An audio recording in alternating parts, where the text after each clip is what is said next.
जाली नोट छापकर अंग्रेजी हुकूमत की नींव हिलाने वाले पंडित महेंद्र मिश्र एक गुमनाम स्वतंत्रता सेनानी बनकर रह गए। भोजपुरी पूर्वी धुनों के जनक लोक कवि महान स्वतंत्रता सेनानी पंडित महेंद्र मिश्र की 138वीं जयंती मनाई जाने वाली है, जो प्रत्येक वर्ष 16 मार्च को राज्य सरकार द्वारा समारोह पूर्वक मनाई जाती है।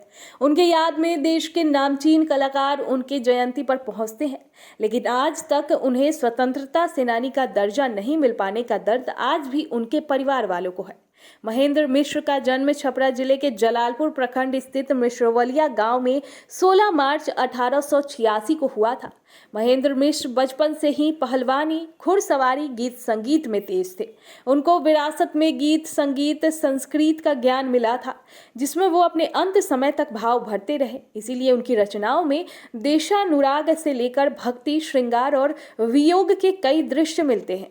पंडित महेंद्र मिश्र का घर स्वतंत्रता सेनानियों का गुप्त अड्डा हुआ करता था। वे जाली नोट छापकर स्वतंत्रता सेनानियों की आर्थिक मदद किया करते थे। उनके घर की बैठकों में संगीत और गीत गवनाई के अलावे राजनीतिक चर्चाएं भी खूब हुआ करती थी। महेंद्र मिश्र अपने सुख स्वार्थ के लिए नहीं, बल्कि शोषक ब्रिटिश हुकूमत की अर्थव्यवस्था को धराशायी करने और उसकी अर्थनीति का विरोध करने के उद्देश्य से नोट छापते थे। इस बात की भनक लगते ही अंग्रेजी सरकार ने अपने सीआईडी जटाधारी प्रसाद और सुरेंद्र लाल घोष के नेतृत्व में अपना जासूसी तंत्र को सक्रिय कर दिया और अपने जासूस हर तरफ लगा दिए। सुरेंद्र लाल घोष 3 साल तक महेंद्र मिश्र के यहाँ गोपी चंद नामक नौकर बनकर और उनके खिलाफ तमाम जानकारियां इकट्ठा की। 3 साल बाद 16 अप्रैल 1924 को गोपीचंद के इशारे पर अंग्रेज सिपाहियों ने महेंद्र मिश्र को पकड़ लिया। परिवार वालों का इस बात आज भी दर्द है कि उनके सम्मान में होने वाले सरकारी कार्यक्रम आज भी उनके कलाकार होने की ही पहचान है। आखिर उन्हें स्वतंत्रता सेनानी का दर्जा कब मिलेगा, इसका उन्हें इंतजार है।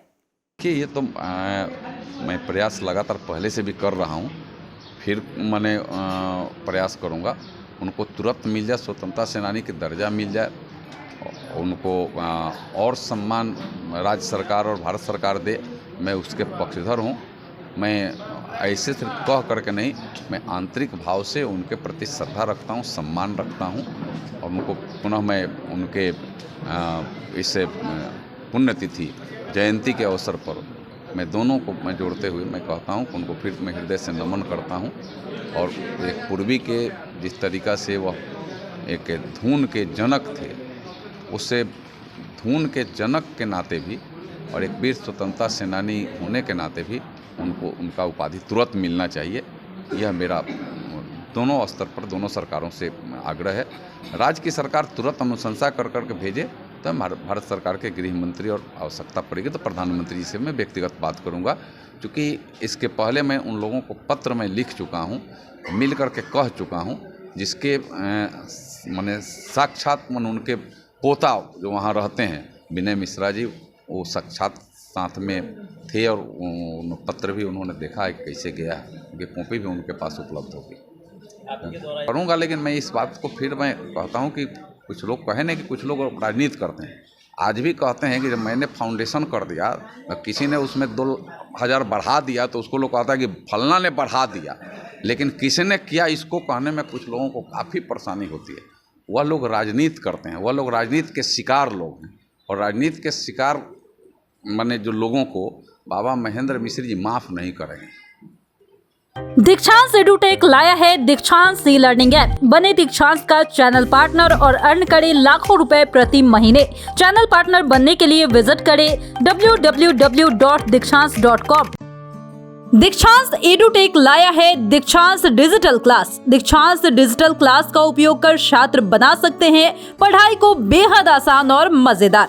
दीक्षांत डिजिटल क्लास को स्कूल में बैठकर देखना है तो पेन ड्राइव और स्मार्ट टीवी बनेगा सही माध्यम। चलिए अब ये भी जानते हैं कि दीक्षांत डिजिटल क्लास का फी स्ट्रक्चर क्या होगा। नर्सरी से लेकर यूकेजी के लिए 7,000, नर्सरी से लेकर दूसरी कक्षा के लिए 12,000, नर्सरी से लेकर 5वीं तक के लिए 18,000, नर्सरी से लेकर 8वीं तक के लिए 24,000, नर्सरी से लेकर 10वीं तक के लिए 30,000।